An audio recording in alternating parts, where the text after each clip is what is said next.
So I met my husband at my current job, and we've compared our paths into becoming teachers a lot. And so he went through the College of Ed here at Texas Tech, and you have to take all the classes and then also all of the subject area classes. So for him, that was English. No one in my family can do math. That's pretty obvious. But so his path made it so that his degree took 5 years, whereas mine took 3.5. And then I had a slightly different path from both Mr. Palafox and Mr. Hogan, because I was hired before I even took any of the exams. You can teach for a year on what's called an emergency certification, where they hire you and then you convince them to put it in writing to pay you the same as everybody else. Otherwise, you'll become a long-term substitute. Nobody wants to do that. And then you start your year teaching and do your alternative certification classes online. They're really easy to find. And then once you've finished the coursework, you can take your content exam, and then your, it's called professional or pedagogy and professional responsibilities exam. And I had the opposite experience from Mr. Palafox, in which being able to do really well on the content exam, it's essentially the same as if any of you took an AP exam in high school.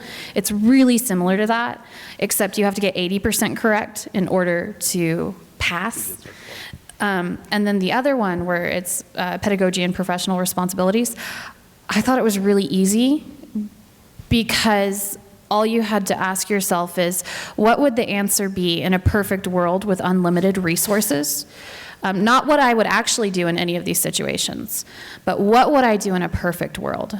And so the most unreasonable response is typically the right one. And that's a secret that you learn if your family's in the trade. All right, well, thank you. I think that's a perfect segue to the next section.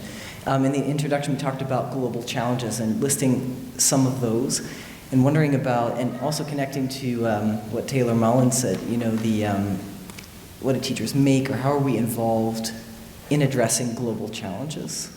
You know, he was really hooking into that the way he does it through his work. So the three of you like to reflect a little bit on these questions in the second section. So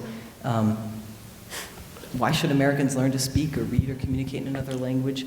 What are some of the benefits of that you see in your students? What do your students go on to do after high school? And what fields of study at university, college, life beyond high school are enriched by the study of languages and cultures?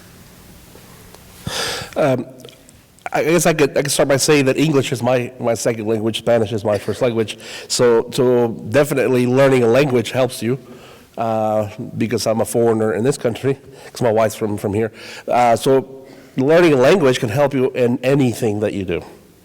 You could pick any career, any profession, and adding a second language, that would be great. And I know that maybe you've heard the joke that, what do you call a person who speaks 2 languages? Bilingual. A person that speaks 3 languages, trilingual. And a person who speaks 1 language, American.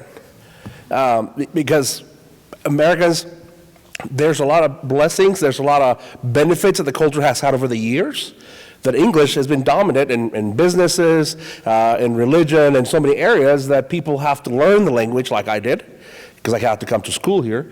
But now the globalization is changing, and languages that are not necessarily English-based are taking precedence in technology and development in places that you need to be able to have a second language. And I think that would be the definite reason why you should learn language.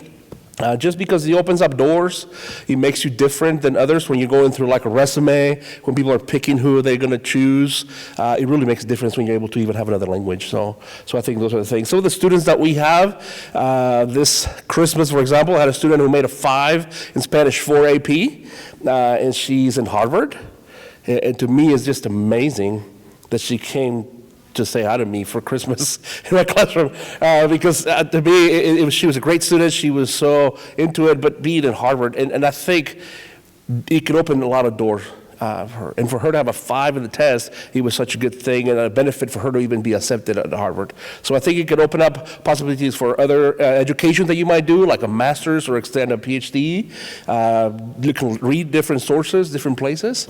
I think our students are learning that. With IB, he opens up a lot with a baccalaureate that we have because he takes it to a different place too, with research, even world religions and other places that normally you don't have in public education, but he creates a student to be more complete, more ready to be in the world and engage it. So I think that's what I would say.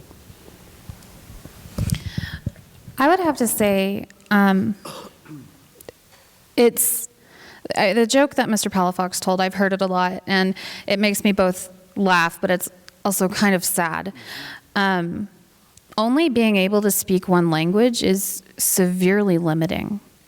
You limit your ability to understand the world around you, because if anyone who does speak more than one language has seen before, if you've ever watched a foreign film and then they have the dubbing or the English subtitles, and you realize that that's not what they're saying at all. It's kind of a metaphor for how one language can limit your ability to understand other people and other cultures. When you only speak one language, if you're learning about another culture, you're learning about it from your own perspective. And the whole point of studying languages and cultures is to understand others' perspectives. So things that we think of as being completely normal, our idea of how the world is supposed to function, are antithetical to how a lot of other cultures function. And if we are to look at American culture as compared to other cultures around the world, we are completely on one extreme towards or in reference to a bunch of other cultures. And so even our understanding of how the world functions is different. You could take anything like healthcare. To Americans, healthcare is an individual mandate. Like, whether or not you are healthy, that's you. That's up to you to be sure that you take care of that, is very much an American perspective. Whereas in a lot of countries, healthcare is viewed as a public good, because if you're walking around with the coronavirus, that affects other people. And so that simple shift of perspective from the individual to the collective is really hard to understand if you've not gotten to study another culture up close. And it's really difficult to actually understand another culture if you don't understand their language, because you're always going to have it translated into terms that you understand. And sometimes there isn't really a way to express an idea in terms that we understand. There are some, outside of that, kind of hippie humanitarian idea of understanding the rest of the world, there's some distinct benefits, especially when you're traveling. If you learn a language that's spoken in countries around the world, traveling becomes significantly cheaper when you're on the streets. I am taking taxis all the time in West Africa. When you take a taxi, you hail them and then tell them where you want to go, and they give you a price.